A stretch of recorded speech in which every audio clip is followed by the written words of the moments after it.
I'm not a sports guy, but the team that Fidelity owns, the Golden Knights, won the Stanley Cup last night. Yeah. And this is the inspirational anecdote, which is, I guess they did something that's kind of impossible, which is they won the Stanley Cup on their 6th year of being a team.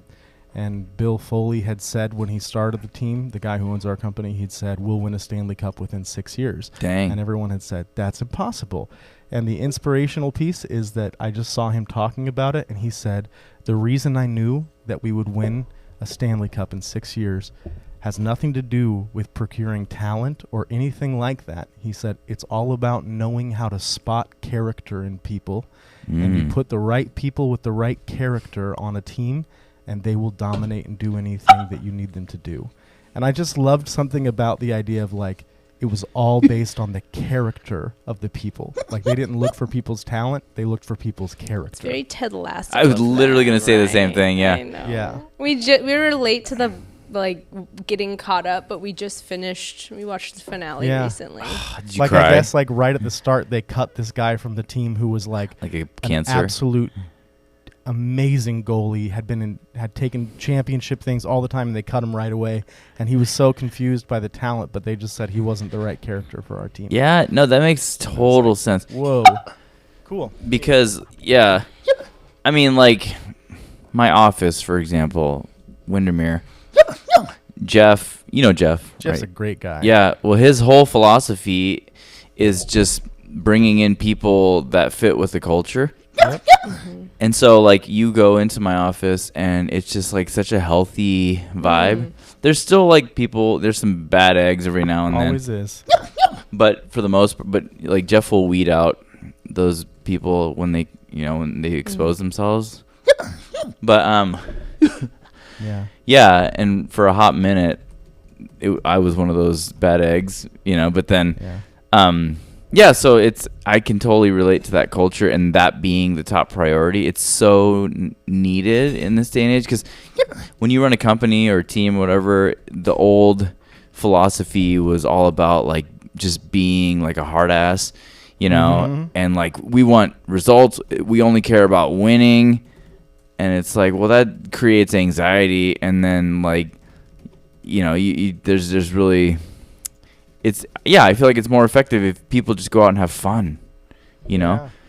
I saw this one reel where it was a soundbite. This guy said something along the lines of, like, one of the biggest mistakes you can make in life is trying to differentiate fun with, like, seriousness or something. He said the trick is that all of life is fun. And, like, it's all a game. And if you treat it that way, then you'll look forward to the present, the here and now. If you treat it like, I don't know, like you look forward to everything as it being fun. I don't know. I'll find it, but Yeah, that's good. Really good take. Welcome to Delightfully Dysfunctional, a podcast about navigating the emotions of the human condition and the challenges that come with it. I'm Keilani Persian Mason, a psychotherapist and life coach with James Timmons, an ever-curious human. This is not a replacement for mental health therapy. Please seek out mental health care if that's what you're needing. This is an opportunity for self-healers to dive deep and understand more about themselves. Welcome back to Delightfully Dysfunctional. I'm Keilani, and I'm here with my co-host, James. Yo! And I was just telling James that I'm sleepy. But you have a giant cup of caffeine. I know, and they accidentally gave me a large instead of a medium, and I think that they knew. They looked at me and they knew. She needs some help. Our kiddo keeps waking up, and I feel like we've regressed, and now we have bags under our eyes. The hack that I learned, because I have 4 kids, and they all, like, took 2 years before they were sleeping through the night, and electrolytes, because I learned to just not rely on sleep after a while. You don't need it. Yeah. Who needs it? I mean, you need it, but your body can exist. You're right. Electrolytes do help, and I forgot mine. Yeah. This is the first thing I've had this morning. Really? Well, what do you got? What are you drinking? It's like a half sweet, I don't know what, macadamia brave something or other. Where's it from? Swig, which is really good. I don't know if you've been there. Giving a free plug. I may If have. if you'd like a paid plug, let us know. You're done now. You're done. I'm turning the cup around. Well, Swig, we'll No, don't even say their name again. Well, unnamed coffee place. We'll give you free plugs if you give us free coffee every episode. We need to fuel the energy. Oh man, Derek yeah. Strickland. Again, podcast days. It feels good. It feels Yeah. good to be back in the podcast. We're making progress on our home podcast studio too, so that's fun. Yeah. At some point, the podcast will probably shift to that space or a combination of the two. Mm-hmm. But I don't know, just new developments. Yeah. I'm excited for that, and I'm excited because at the time that this airs, well, the last episode we recorded was our first guest, and now we're starting to incorporate like new things into it. You know, I just like the direction that we're going. And also, I was thinking about saying this to you and Zach. I just want to tell you guys how much I appreciate you guys for like doing this because, it's just been such a fun ride. Like this morning, I texted you guys and said we've almost accumulated all the available ribbons on Buzzsprout. But Which is really fun because Yeah. I don't know, as like a inner student nerd kind of a thing, I'm like, yay, accomplishment. Yeah, give me that prize. yeah, well, then the OCD part where it's like there's one more ribbon.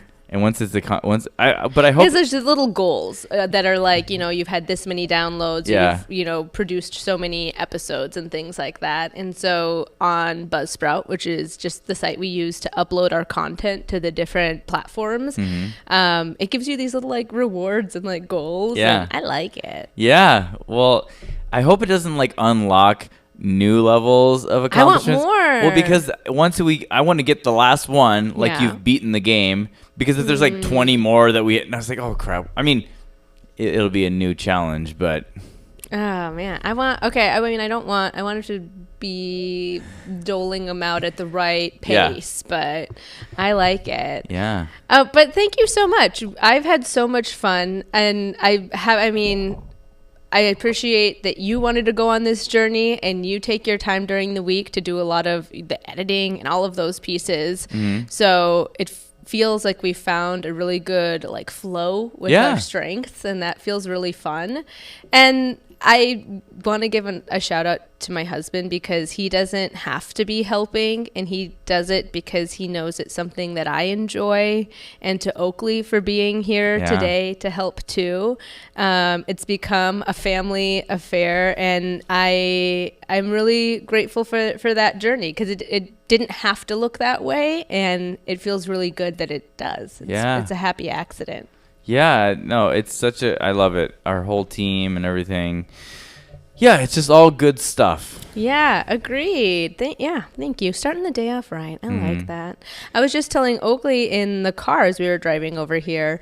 I've spoken a little bit about my study abroad experience. I am all for studying abroad. Please encourage your kiddos to do it. Like, I wish I had abroad to study. Sorry, go ahead. oh my gosh. Here we go. The eye rolls. If there's an eye roll count, one. I will verbally announce them to everyone. Because you guys can't see them. There's a if you're tally. listening, yeah. But you could watch it on YouTube if you want to see the visual count, because it's also happening. So we got one. Okay, should go ahead. actually run a tally count on YouTube where like there's Yeah. a screen I'll put a Oh little my going god. for Keilani's eye rolls. I love it. Yeah. Oh my gosh. We could do a whole episode of just eye rolls. Just edit out my eye rolls. We should play a drinking game where every time Keilani rolls her eyes, then you got to take a drink. Every time James makes a dad joke. No, nobody can afford to get that drunk. Anyway, so I was talking about studying abroad, and like in America, it's less common for people to travel abroad or go abroad. And in other countries, a lot of the time, it's much more expected and normal that family members might be scattered around the world and things like that. So I was really fortunate because the people that I got to meet there, they are scattered around the world and they've moved around. Like I have friends in New Zealand and Germany and Sweden and still parts of South Africa and Namibia and all over the place. And so it's really, I love that. And I love getting to learn more about different cultures because it teaches you how wrong you are. Oh, yeah. It teaches you how many different ways there are to see the world and be with the world and interact. And I think that's a really beautiful thing. I like being wrong in that way. I like learning another layer of just humans. I mean, I guess that's why I like humans. That's why we're doing this. I like humans. I like human emotion, connection with one another. So all of that just to say that recently there was a friend who I knew from South Africa, and he reached out saying that he has liked the content and what we're putting out there into the world, and that meant a lot. And just it's been such a fun opportunity to reconnect with people throughout my life. And then I learned that he is just in Canada. And nice. We're going up to Canada as a family soon. So Which part of Canada? Vancouver. Okay, because Canada's huge. Canada is huge. So, yeah, I know. I'm super excited. I haven't been to Vancouver for a really long time, since actually another international friend's wedding that was there, who I met in South Africa as well. Vancouver is a really underrated city. It looks beautiful. Yeah. Well, there's you know who lives there? Ryan Reynolds. Oh, well, then let's he's stake out his place. Top 10 most famous people in the world. I went straight to stalker. Yeah. You see how quick that happened? I would stalk him. He's amazing. You know who I really wanted to stalk when I was in high school? Like, my crush was Josh Hartnett, and he was from like the Minneapolis, St. Paul area. So I was like, where does he hang out? I'll hang out there. Like, I'm really considering that wasn't a weird thing, and it really is. You know who I had? My high school crush. I was obsessed with her. Who? Drew Barrymore. Really? Isn't that weird? I don't think I've ever heard anyone say her as a crush. I shouldn't say weird. She is. I really like her as a person. Well, she used to be. I mean, she's cute too. That made me sound like I was saying she wasn't cute. She is cute, but also like her personality is like bubbly and goofy. Yeah. Well, she had this like bad girl. Oh yeah, that's vibe, true. And like I remember, I used to have a picture of her on my binder. Oh wow. And then like all my friends binders. Yeah, all my friends knew that, so they would find like little clippings in like 17 magazine and give them to me. Like I was obsessed with her. So was your binder just like it was all torn Drew out Barrymore. pictures of Drew Barrymore? It was weird. Oh my gosh, when is your birthday? I want to get you a poster of Drew November Barrymore. 24th. All right, noted. Everyone on November 24th, send any Drew Barrymore pictures. No. Send this podcast to Drew Barrymore so we can go on the Drew Barrymore show. There we go. We're reverse this. Yeah. Oh my God. I mean, I would still marry her today.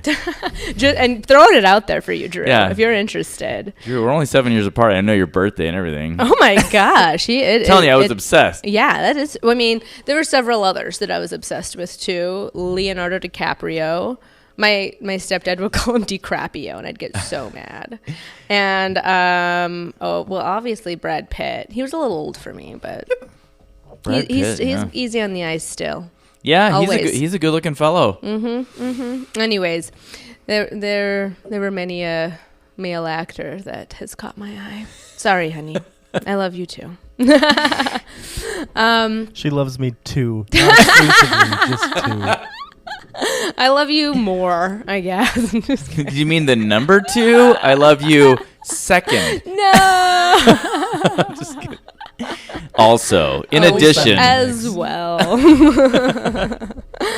Oh, my goodness. Okay, and let's see. Oh, my gosh, there was a big fire over here. I know, I it's heard gone. that it tamed down, yeah. Yeah, I woke up. Where I live is right by on the other side of the hill. So I got to see these giant we saw them leave the airport. The big airplanes that had like the flame retardant stuff. Yeah. And then they would scoop the water out the river and be dropping it on the fire. Yeah. I mean, and in the past I've mentioned I grew up somewhere that had all these natural disasters are in my mind, the blizzards, the tornadoes and things like that. But we do have fires, and that's been in the decade I've lived here, it's become much more of an issue the last 5 years or so. Yeah, well, we have smoke season, September-ish. It's just 3 weeks where it's just we're just covered under a blanket of smoke because of Canada doesn't know how to put fires out. Sorry, Canada. No, I'm not sorry. We're blaming Canada. Blame Canada. Blame. You know that song? South Park the movie? No. I mean, I wasn't. Zach is into South Park. It wasn't my thing. Zach, did you see South Park the movie? Yes. It's quite possibly the funniest movie of all wow. time. It's so vulgar, but don't watch it. That's one of the songs, Blame Canada. And there's a song where Satan sings like The Little Mermaid. He's like, up there's so much room. Oh my gosh. Okay, that does sound really funny. It's hilarious. And he has yeah. We'll see if I could. Maybe we'll try it. We'll see if I can stay awake, because that's really the. Satan has a gay love affair with Saddam Hussein in hell. Oh my gosh. And Saddam's the bad one. It's funny. It's funny. That is funny. Yeah. Well, there's a plug for people to go watch South Park the movie. Yeah. Well, that song "Blame Canada." Yeah. It really resonates with me during wildfire season. It's very smoky. It's hard to spend time outside in that time frame when it gets that bad, and it's rough for people who have allergies and lung issues and asthma. I'm raising my hand as I say that. Yeah. Oh. Yeah. So this is the worst. This area is the worst place if you have asthma and allergies, because yeah, the Russian olive, everything. Yeah. Well, there's people that move here from somewhere else, and they're like, I didn't have allergies my whole life until I moved here. Because this is where allergies were invented. Yeah. During World War II. That's when it started. Yeah. It all makes sense now. Yeah. It all makes sense. Well, I'm surviving one day at a time. Did you start a new conspiracy theory? Yeah, we just did just now, Oakley. Oh. Yep. Well, I can really get into that. Because there's evidence for that. There's evidence for that. Should we just open up some of my conspiracy theories? I'm ready to hear them. Okay. Here we go. I don't have very many. I feel like Oakley has some. I might have some. Here's my hot take. Okay. And I know some people are passionate about this, and I might get a lot of hate, but I don't even care. But I believe that the original, did I tell you this? The original moon landing did not actually happen. I think we've been to the moon since. I think we've, but in my mind, how are you going to tell me that they were able to send a live video feed from the moon in the 60s when I can't even stream Disney Plus today without it lagging? That's a good point there. And I know there were some I haven't watched a lot of the videos that point out the conspiracies when it comes to that, but I know there's several decent points that I think are made. Yeah. Well, and then the space race, we were against Russia, Cold War, because we wanted to be the first ones to the moon. So we were just flexing. Yeah, exactly. And but fake flexing. It was a fake flex. Yeah. So it's you can't convince me that we were on the moon and sent. Okay, maybe we do have the rocket. We did have the rocket technology and everything to get to the moon back then. But the whole thing that loses me is that video feed. I think that we went to the moon, but you're right about how would that footage be live? So they pre-recorded that, and they didn't think people would know. Maybe I think it still legitimately happened. That's a good take. But they were no one will know. People don't know about space and stuff. So let's just do this. You sound like Yoda. That's what I think they sounded like then. I don't know where that came from, but yeah. That was what's his name? The German dude who built the rockets. Yep, totally, exactly. Werner Heisenberg? Oh. No. Werner von Braun. Yes. Oh, yeah. There you go. Glad. Former Nazi. Yes. Do you ever study the space race? No, I rely on Zach to tell me weird tidbits Operation of information. Paperclip. Yeah. Yeah, the space race is one of the more fascinating moments in American history because it's so fun and exciting. And then if you believe that we landed on the moon, then you're like, oh my gosh, we won the space race. But then I'm like, that's up for debate. Russia's still pissed off about it, clearly. Yeah. Russia's not doing too well, are they? Nah. Do you have any other conspiracy theories? What's your take on aliens and UFOs? No, that's my only one. Okay. Aliens and UFOs. I don't really have an opinion on that. Oh, I do. Do you? Well, and Oakley does. I believe that once we defeated Thanos, then we don't really have to worry too much about alien invasions. So we're just waiting for the next movie? Or No, did they already defeat him? They defeated... You guys don't watch Avengers? I mean, they do, and I try, but it's really a matter, like, what are the odds of me staying awake, you know? I know, but, like, what are you talking? It's like the greatest franchise. Did you watch Endgame? Zach, did I watch Endgame? Yes. Cap on your left. I did. Did I stay awake for it? The greatest moment in cinematic history? I mean, we're... you as a self-proclaimed nerd, the fact that you didn't There are many different flavors of nerd. In our home, when I say movie time, Keilani actually hears me say nap time. Oh, okay. Yeah. So what movie do you get into? What's your cup of tea? You know what? Let's see. I did stay awake for Avatar, the second one. I watched that recently. Well, you stayed awake or you enjoyed it? I did enjoy it. I think they Disneyfied it. That's a good word. But I still enjoyed it. Yeah. That's a good question. I think that I've been out of the loop. Honestly, in the last 6 months, one of Zach's friends, Steve, even called me out on like not listening to music enough, and like I don't even know what music I like anymore. I'd been listening to so many podcasts, and here I am on my own podcast. I don't know what that. Anyway, so I've been improving it, and maybe you're pointing out another area for me that I should examine when it comes to your movies. lack of Avengers love. I mean, I like a good psychological thriller. Okay. Yeah, and like a kind of a mystery type of like true situation. A little heavy. Sometimes, but I like Knives Out. I liked. Oh gosh, that was a good one. Yeah, like that, or good like too. the Murder on the Orient Express movies. I've liked. Okay, those are fun. Yeah, those are fun. Yeah.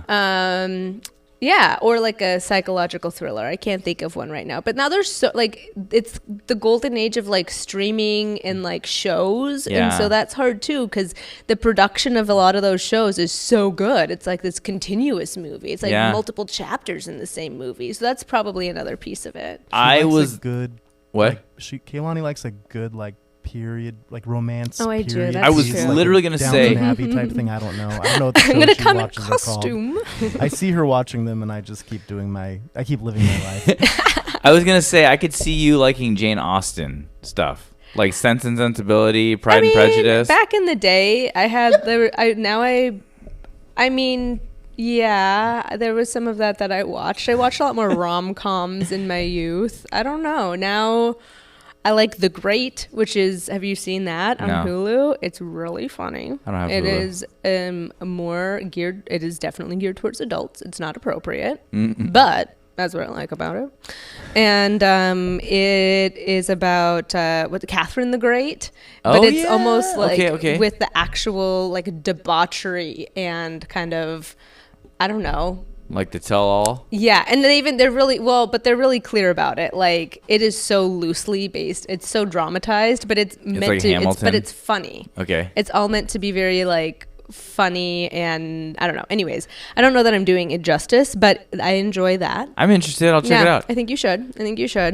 But yeah, I'm not as into like shows that much right now. I mean, shows are good, but we're just too busy. Well, like there's some shows Summers that like are busy. Like Ted Lasso's over, so it's like we're grieving still. That's true. I just told you too. We just recently got around to the season finale. I am grieving. And it finished like with a cliffhanger, but then you kind of had a little bit of closure.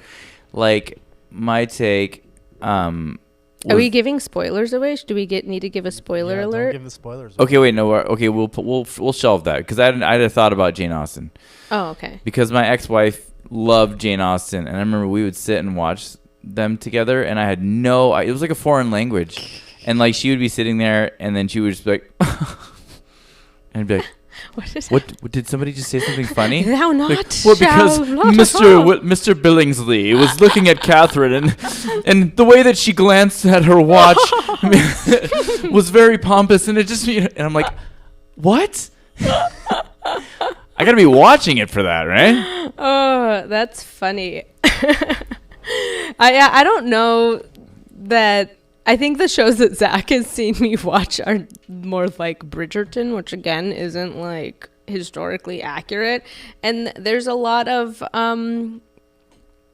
Oakley, cover your ears. There's just a lot of nookie happening that I really enjoy. And when done dressed up in time period pieces. I'm going to be honest about that. And if there's a lady listening to this who's like, that's not why I like Bridgerton. No, you're lying. You're lying to me.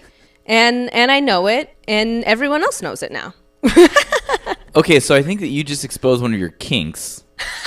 Elizabethan nookie.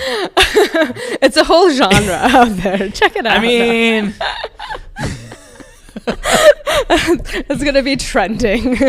I mean, yeah, don't be surprised. I'm sure that it already is. Yeah, I'm unashamed. I'm sure you can Google that, and you will be greeted with a vast array of choices. Oh my gosh, funny. Could say a lot of things, but we've got to move on. Yeah, we've got to move along. We got to talk about the stuff that we're supposed to talk about, which is so unrelated to what we're currently talking about. There's no smooth segue. That's okay. We're dysfunctional. We are. We're delightfully dysfunctional.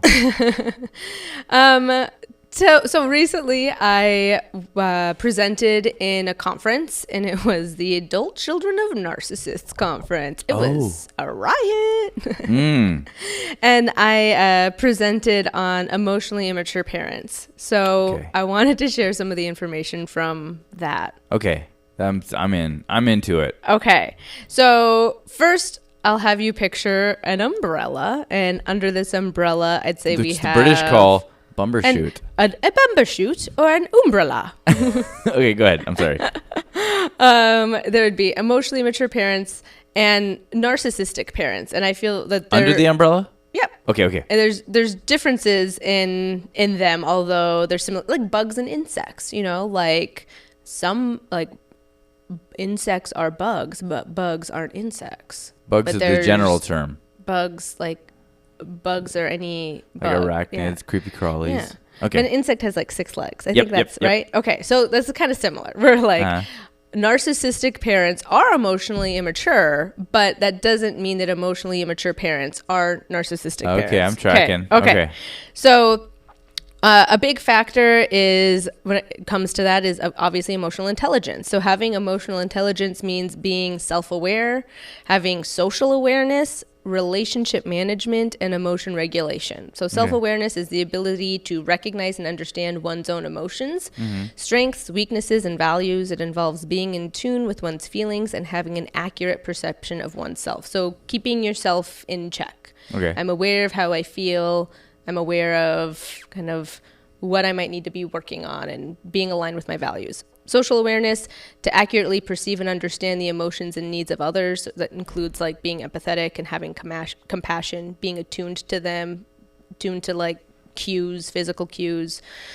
Relationship management, to ability and establish healthy relationships, having effective communication, conflict resolution, and emotion regulation, being able to manage our emotions, being able to calm down and handle stress. So those are the important factors. And it's important for our caregivers to have emotional intelligence, because that's how we can really understand and support them and have a better positive parent-child bond and provide emotional security. And all of that leads to resilience in kids. So that's why we want emotional intelligence. Yeah. And it really goes in line again with everything I know from Gottman. And when there are emotionally mature parents and emotional maturity is a part of the relationship, that means that your kids have higher intelligence, not just emotionally, but their IQ is literally higher. They have more of an ability to have a sense of safety and not be on guard and feel like they can be open to exploring and learning in a different way. So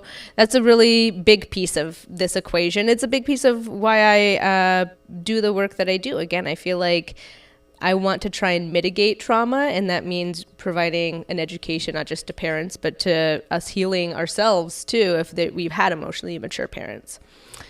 That was a lot of me talking. No. Do you have any thoughts on any of that, James? I mean, I don't have complete thoughts. I'm sitting here thinking of my children, and I've shared, I'm divorced, so they have some trauma. But but then there's a couple other people I'm thinking of as the narcissistic parents and things. But no, I don't have anything to add, but can you continue, please? Okay. So if we keep kind of dissecting that umbrella, Underneath emotionally mature parents, we would also have inadequate parents and controlling parents. So let's describe the differences there. Okay. Excuse me. Inadequate parents, they can lack emotional support and availability. They might have poor emotion regulation, so really struggle with like knowing how to gauge their stress and calm themselves. There might be neglectful behavior, inconsistent parenting, self-centeredness. So when that's happening, it can really lead to feelings of low self-worth for kids and even adult children, feelings of insecurity, a lack of trust in relationships, and they may really struggle with self-care and boundary setting and being able to form healthy connections. So some examples of that, I think that sometimes like a workaholic parent can look like that. Yeah. I it's crazy because I feel like our parents' generation was like the last generation that of that style of parenting, where like they were so like very low self-awareness and very low awareness of like neglect and abuse and all that stuff. And then our generation are the ones who started comparing notes and are now fighting against it. So I wonder why, for all of human history, it took until like recently before people started realizing toxic parenting. You know what I mean? I feel like it wasn't even nobody even addressed it ever. You were just taught to like always respect your parents, and you should, but like but never question their parenting. You know? And so we just have all these generations of all this damage. You know? Yeah, I think that's really an insightful observation. I think part of it is because now we have the internet, and so information and thoughts and ideas are communicated so quickly to the whole world. Yeah. And so I think that that's a piece of it. I think that we have a lot more studies that have been done too that give us information on what is a healthy way of being. And I think in general, when it comes to humanity, even if you're doom scrolling and you see all of the horrible things happening in the world, overall, like humanity and the quality of life for people has improved over time to where this emotional sphere can be considered. I don't think that when you're in survival mode, you don't have the availability to put energy towards your emotional safety and security, or factor it in, or like easily develop emotional intelligence. You have to prioritize differently, and we don't have like the rate of people dying from starvation or the level of survival that was needed has shifted a lot and changed a lot. And I would say sometimes maybe there's a bit of an overcorrection to some degree. Like, I think inadequate parents now can be definitely people who are more addicted to their devices, you know? And sadly, when I worked at the school, I would hear kids, some heartbreaking stuff. I remember I worked in an elementary school, and I had to address several times where kids were feeling suicidal in an elementary school. And a lot of kids that I worked with I'd reflect on like, well, tell me about your relationship with your parents. Tell me about them. They're always on their phones. They don't care. They're always on their phone. So when that is happening, the child is getting information that your phone is more important than me, or that you aren't excited to be around me. Yeah. And again, if these other aspects of inadequate parenting and low emotional intelligence are a part of the equation too, especially like the emotion regulation, that means that if your parent comes home and has a stressful day, and that means that you don't get any emotional connection and they're going to fly off the handle at any little thing, versus a day where they're low stress and it's a completely different interaction. You're walking on eggshells, not knowing what to anticipate, because it's not really their reaction isn't a reflection of your behavior, but their lack of control in their internal world. So that feels really bewildering for a child, and like the connection that they crave so much is just dangling on a string, and they don't have control over that. So that is going to lead to feelings of low self-worth or insecurity, because kids are going to wonder, well, what is it about me? Why can't you love me right now? Yeah. And they're just kind of observing. Yeah, it's great. I feel so unqualified to like offer any insight into this topic because of my own personal failures. or whatever you want to call them. But I'm going to try to offer insight anyway, because I used to work with kids collectively about a decade. I used to run a school age program at a daycare, and then I was a dad. I still am a dad. You are a dad. Yeah. But I can see how and I'm a child of divorce. So I know the feeling of like neglect, but the way that I sort of processed through that was just emotionally checking out. Like I became apathetic to the whole situation, and I don't know if that's healthy, because I think the way it played out for me was that I'd learned to never ever deal with things. And so the biggest problem in my life, I determined, was my lack of impulse control. I always had like these like impulses that were just secrets, and so when they came out, then I realized, okay, now I need to fight back against. Anyway, but no, you do have insight into this, and okay. I want to actually. There's some things that you said that I think would resonate with our listeners too, our delightful humans. But yeah, certainly, it can be easy to compartmentalize and kind of block off negative emotion. Part of emotional intelligence is that. I don't know, even when it's uncomfortable, you feel it, I guess. And not saying that you did anything wrong. I think that your brain did what it felt like it needed to do to survive. Again, right? We're talking about survival. Yeah. And then there's a generational trauma, factor too. I know that the way that my parents was raised was much harsher in a lot of ways than the way that I was raised. And it would remind me of that, you have no idea. We had to walk uphill both ways, whatever, And I'm sure that Oakley gets to hear me say that, and Priya will get to hear me say similar stories. But that was a part of your brain trying to survive. And then I think what I've gotten from your personality is that searching for where the positive can be found and where you can have some joy and fun. And it makes sense in the mindset of how you were raised. That was a piece of it. I think that when you become an adult, you start to realize, oh, the tools that I found when I was a kid no longer work in this situation anymore. I've outgrown them. And you reach points a lot like probably what you experienced, where things feel messy and out of control because the way that you handled stress no longer works, and you don't have the next set of tools to guide you. So I think that this is what you went through was probably a product of not being able to kind of have the full spectrum of emotions that felt easily accessible. Yeah. Does that make sense? Yeah. I feel, because I might be missing a little bit, but because just in my own personal experience that we're talking about, the ways that I would kind of cope, where I would try to escape, would be feeding my impulses, because it would, maybe I would go comfort eat or something, or maybe I'd go play video games or play with my toys or escape into my imagination. But yeah, like you said, like, I've outgrown a lot of those things, and if I try to comfort eat now, I just get fat, and I don't want that.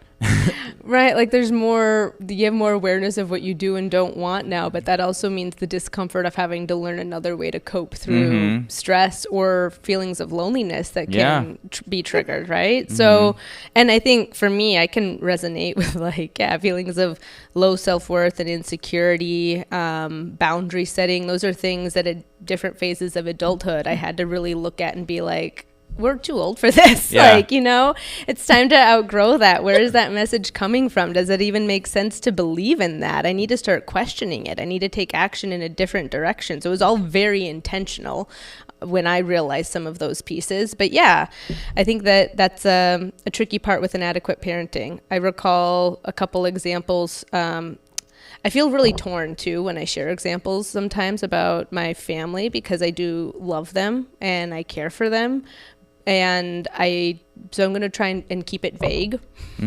But I had a parent who really didn't know how to manage their emotions and communicate. And so if I just spilt milk, kids do accidentally. It would be like, they're not talking to me the rest of the day, maybe 2 days.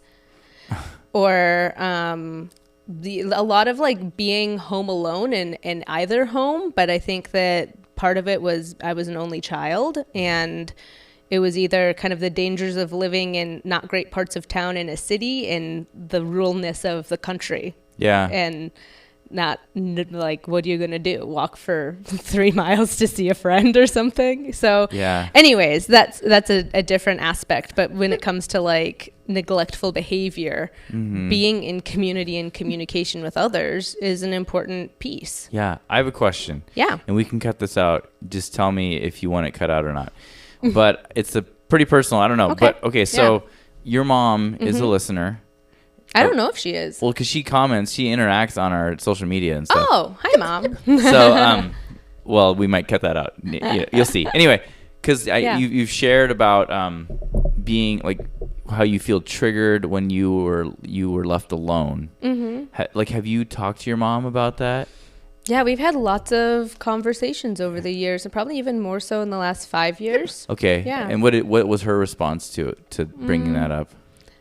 It's a mix of regret and defensiveness, and it's not just like the being left home alone necessarily. It feels to me like my mom was a workaholic. I would say she probably still is, but she's improving a lot. She's a much better grandma. I know that she tried her best. I know all my parents tried their best given the trauma that they brought into their parenting journey. But she worked full time. It was often just her and I on the farm running the whole thing. And on top of that had a floral business. I've seen her have a flipping business. She's in real estate now. She did doTERRA. She's done a lot of businesses, she's but an it's part of she's yeah. an entrepreneur, yeah. and it was downloaded into me. Here I am doing my own thing. Yeah. And so there's a huge part of me that values that I got to see that and values that I got to, witness that hard work. And simultaneously, it really felt like she was making choices to do that over spending. Right, but there was like a byproduct, and that was where you kind of were put on the back burner. Yeah, and I think for a lot of people I can say this for myself in the past, but being overly busy or living a life of chaos feels numbing too. Yeah. So you don't have to really sit with what you're experiencing and feeling. Yeah. So I know that she was in a really difficult marriage, and I think that was a piece of what felt numbing and distracting to her too. Yeah. In a community where we had support in the sense of we still have beautiful connections with my hometown and with the people there, but we didn't have family. I'd be around these families that would be like generations. They're gathering for the holidays, and the kids always had somewhere to go. Yeah. It wasn't, it was, we're spending time with cousins here this weekend, and we're going to the lake. And a lot of holidays were sometimes just me and my mom, or sometimes me, my mom, and my stepdad if he was home. And if she struggled with that, and she struggled with anyways, so I feel fine with putting that in, because I also am so proud. I'm so fucking proud of where our relationship has come and evolved to, and that isn't what everyone gets the opportunity to have. So I feel really grateful for it, that she's been able to sit with uncomfortable conversations, and it's helped me have so much more appreciation and feel good. And there were some conversations where I've just had to say, she's been clear and said, I feel like you're, speaking Spanish and I'm speaking Greek, or, different languages. And it's the factor of like, there's an emotional component that I understand differently. But obviously I've been in this field for like 10 plus years. Like that makes sense. But it's hard sometimes for us to meet in the arena.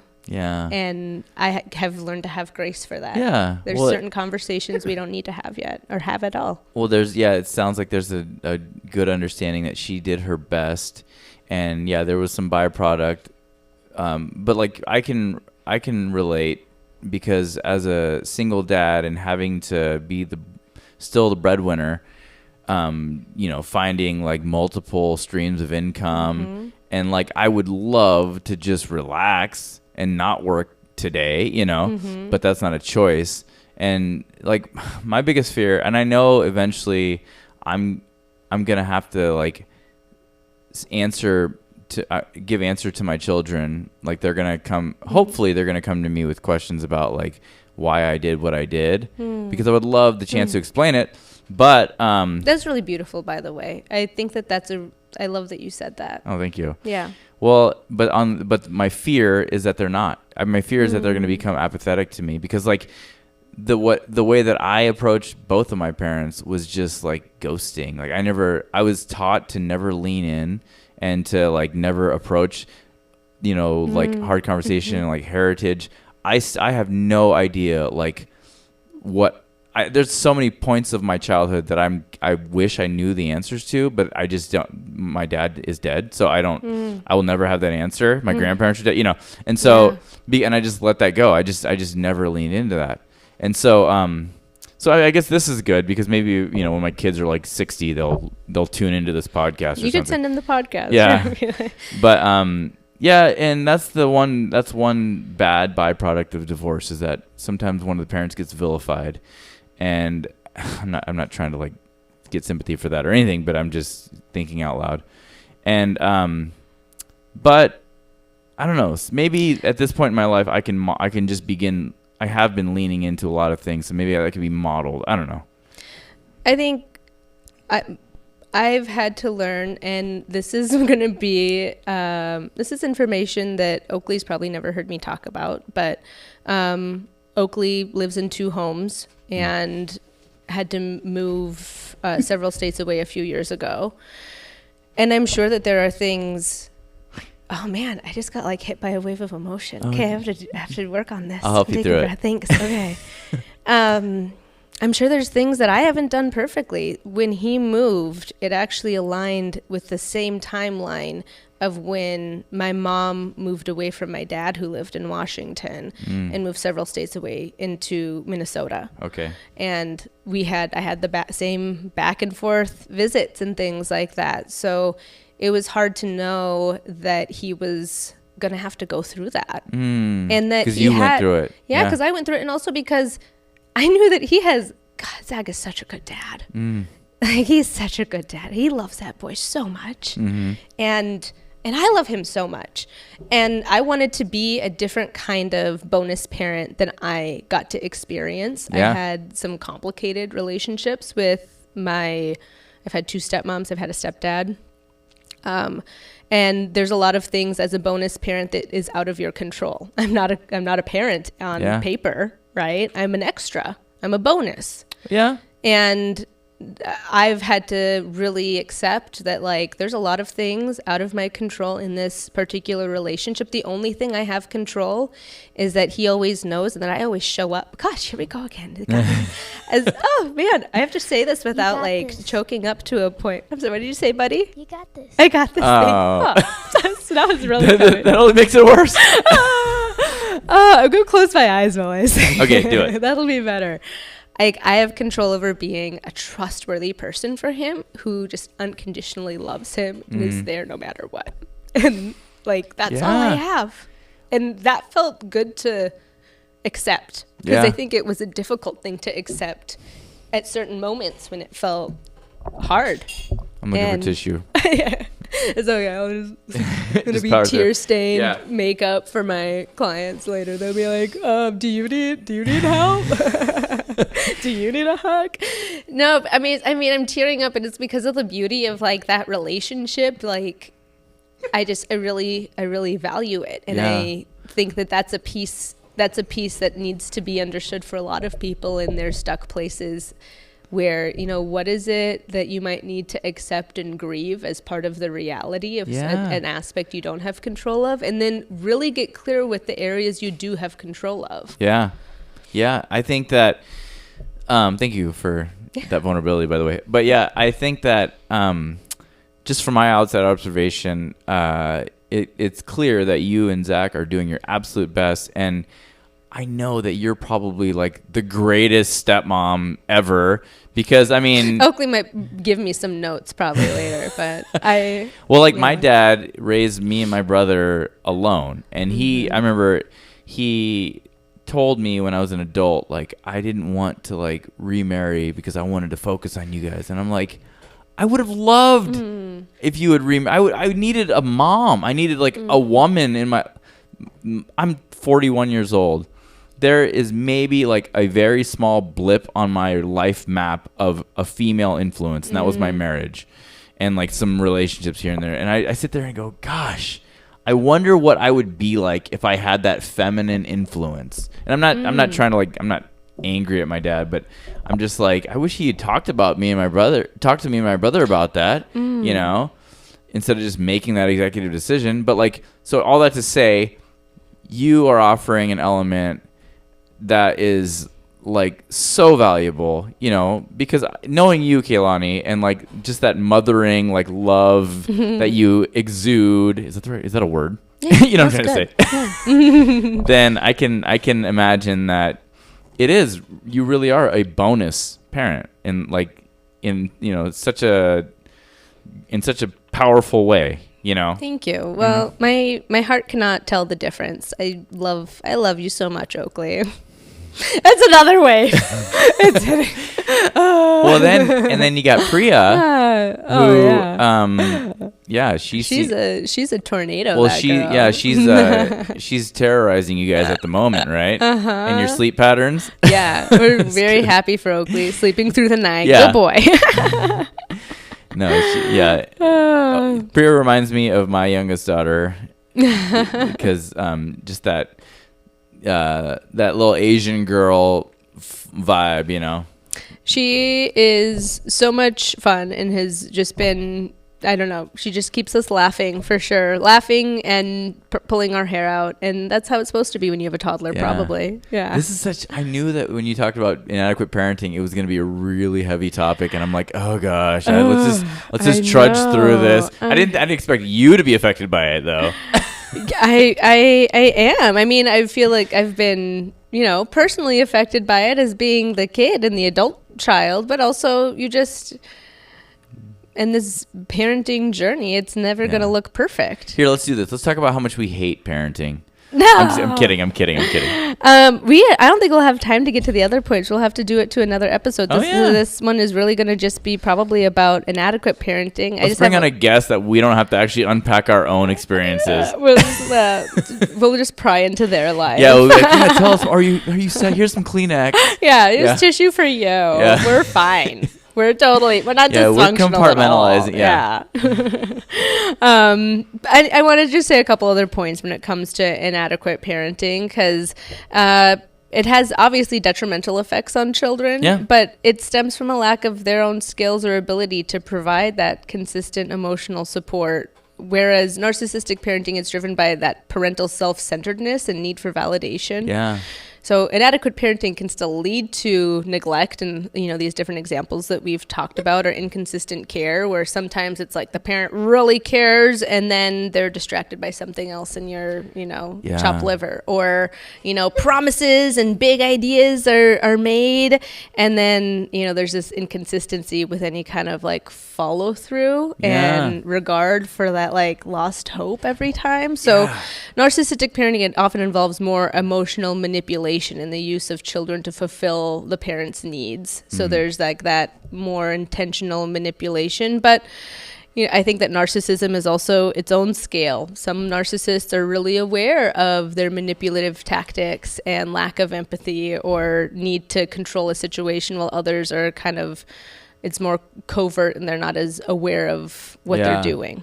Yeah, and that's because when you look at a parent-child relationship, like I'd shared prior, that like my mom has a specific effect on me that no other human does. And I know like every person, their parents have that effect on them. But then in the reverse, like my kids have this specific effect on me that no other people have. Obviously like there's the love, but then there's also, I remember when I was, married and at home, I would escape onto my cell phone all the time. I would doom scroll. And I've tried to examine why I have that urge more so when I'm with my kids, And I hate admitting that, but I'm just being honest. Yeah. And I definitely, I don't I definitely resist it, but yeah, I that's something I need to examine. But I think that kids require you to be in the moment, and sometimes that's uncomfortable, and sometimes play is hard to tap into, like the kid play mindset. And I know that that's something that I'm guilty of, but oftentimes I'm like trying to fit in, like, how can I do my online grocery shopping, and you know, what are the items of clothes that the kids need next, and we're planning this vacation, I need to make sure this, and you know, and that's tricky too, kind of like the hidden tasks of parenting and where you fit that in. But it still looks like maybe not being engaged to a kid's perspective if they don't know, which isn't great. So I get it. I think I need to just be all in the present, because like my boys, I noticed that they have a desire to wrestle with me specifically. When they're with me, that's how they want my that's how they want my affection. That's part of a really important role of a dad. Yeah. Is like teaching kind of the physical boundaries and like what that play looks like. So it's an important thing. Oh god, I don't know how to turn off. This is really embarrassing. Okay. Yeah. There now. Okay.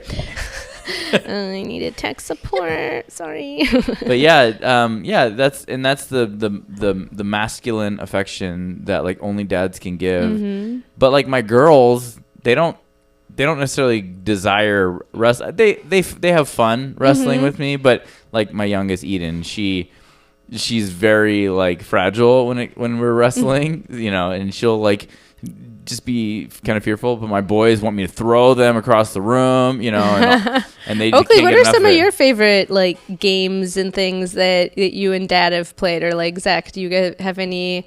They come up with really good games and ideas. Well, let me ask Oakley. If your dad right now said, "Hey, let's wrestle," would you be into it? Would you be down? Yeah. Yeah. See, I feel like boys never grow out of that. Oh man, was it last night? He was picking on me so bad. I was like, maybe it was the night before. I was so tired. Who was picking on you? No, Oakley. Oh. Oakley picks on me. He'll just poke me. He just wants me like to tickle him. He wants you to, he wants me. Yes. To wrestle. Okay. Yes. And sometimes I'm like, I'm sleepy.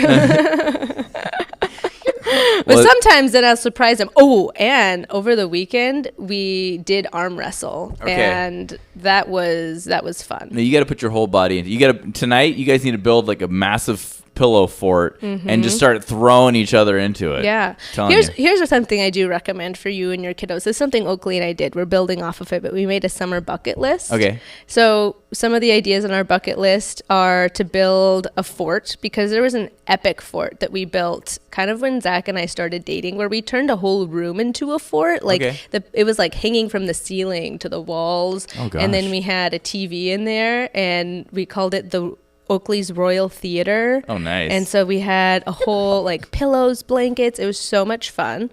So we want to build a fort. We want to go geocaching. Yeah. We want to do some fun baking. Do you remember what else was on there, Oakley?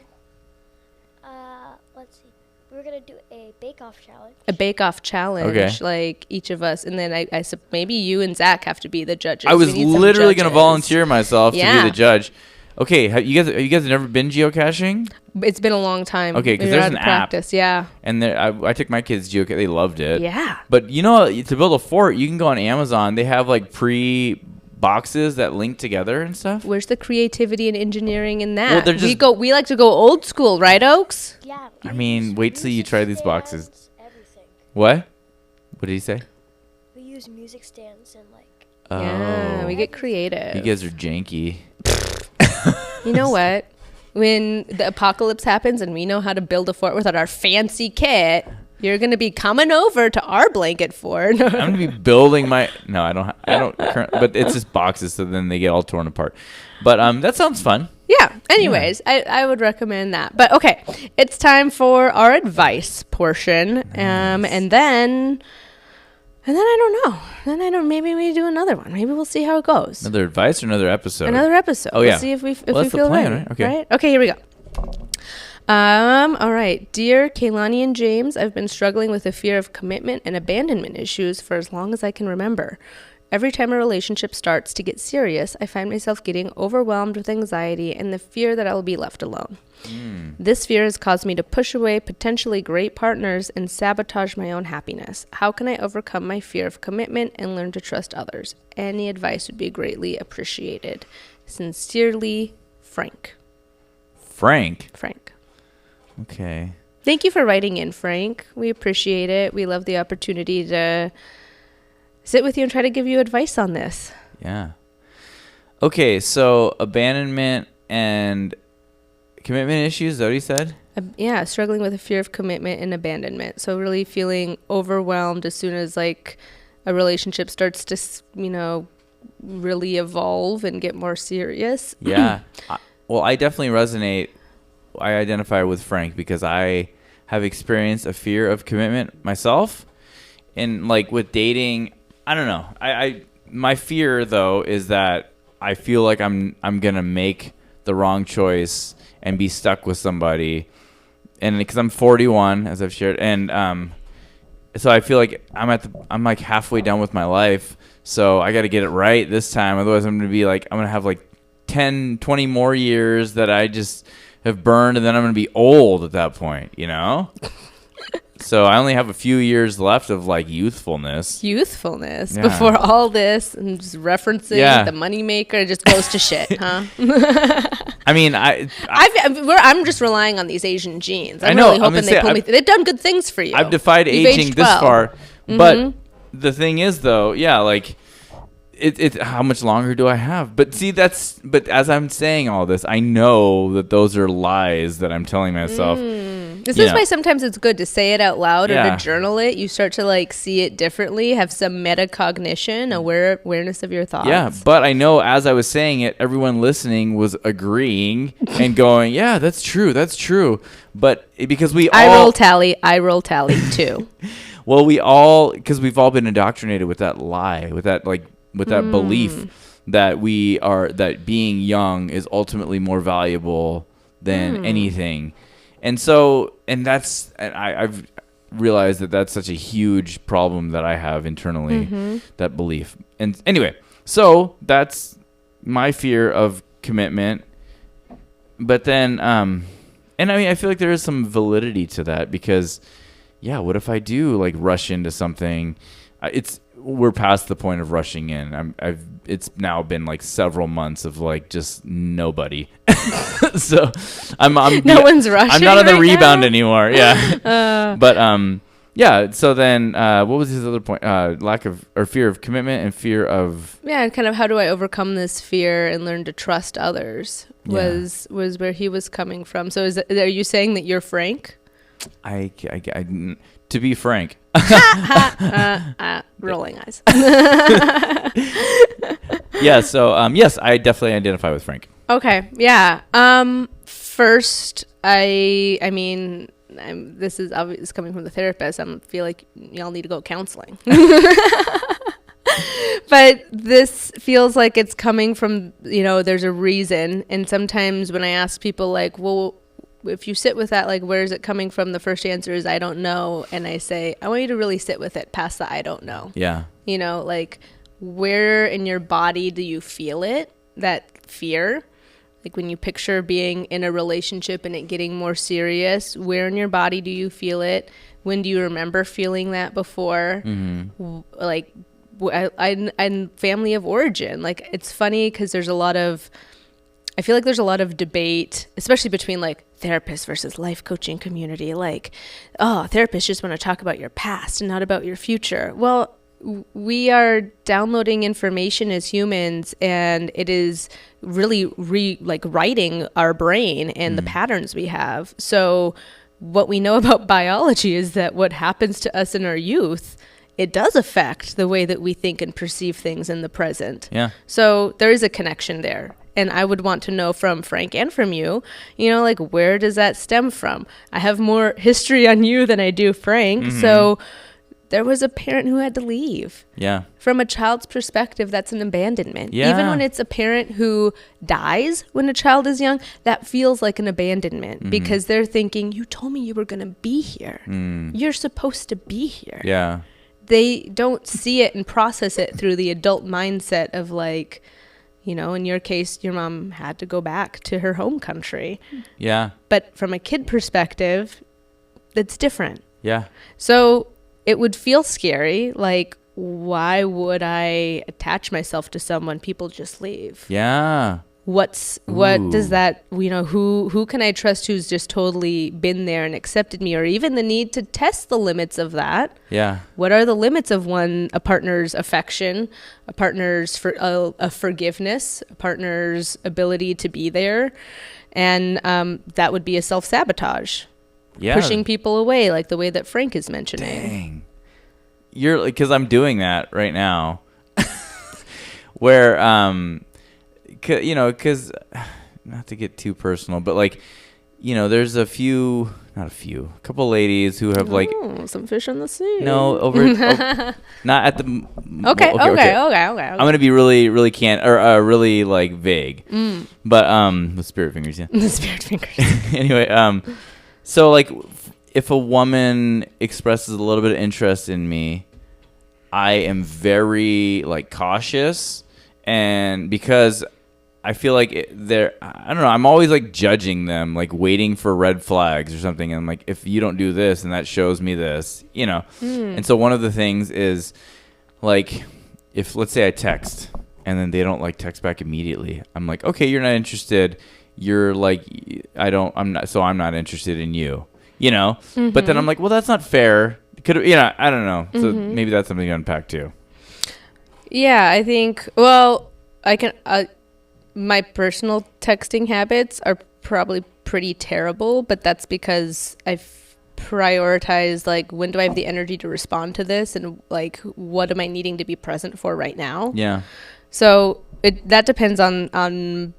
I try to encourage people to not read too much into stuff like that, because there are about 100 different reasons why someone might not be responding in the moment. Yeah. If it becomes a really consistent thing where it's like, oh, like you're not prioritizing in a respectful and considerate way, like time frames and just, you know, a common courtesy, that's different to me. That's a different category of really kind of not responding back at all, or taking way too long days and things like that. So I think a piece of it is definitely assessing like, am I even prepared for commitment? Yeah. And what do I need to do to feel like that's something I could really invite into my life, and that it's not just kind of the attention of having someone's interest that feels appealing, but actually wanting to have a partner and meet them there. Yeah. That's different. And I think sometimes that allure of a relationship in the beginning, there's the excitement of the chase, or just there's an unknown that's really intoxicating, and there's that honeymoon phase, but that isn't the state that a lasting relationship stays in. Yeah. Therapy. I love That's it. what I say. So wait, did we answer Frank's question? I mean, I think we wove in a lot of pieces of your story that I think will actually help Frank, to be honest. Like, I want to understand more about where that's coming from for him. And then you really have to work on healing that part and saying, you know, this isn't the same situation as it was this other time that I was really hurt, or I felt really abandoned. And I have to want to cultivate a desire to work through that discomfort if there really are more green flags than red flags with someone. If, you know, the reality of the potential of a relationship is there, because he said he's pushed away, you know, potential partners that would have been really healthy and good, and he's really worried about sabotaging his own happiness. So there's some inner work that I feel that Frank needs to do to overcome that, and there might be some inner work that you might need to do too to overcome that. Oh, the face you just made. Well, I definitely self-sabotage. I know that. I have a history of self-sabotage, so trying not to. Well, that's why you're getting free therapy here, yes, James. That's great. By the way, I've noticed when I edit, I talk about myself a lot, but that's really the only like sample that I have to pull from. But I hate it. So like, I'm trying to like not talk about myself as much. I think that our delightful humans love that we talk about ourselves and our candid and vulnerable, or does it Okay. create discomfort in like Maybe- afterwards? Is there a regret? No regret. I think I black out and forget what I say. I think it's more that I'm just like, oh gosh, James, nobody cares about your story, and that's what goes through my mind when I'm editing. But I don't know.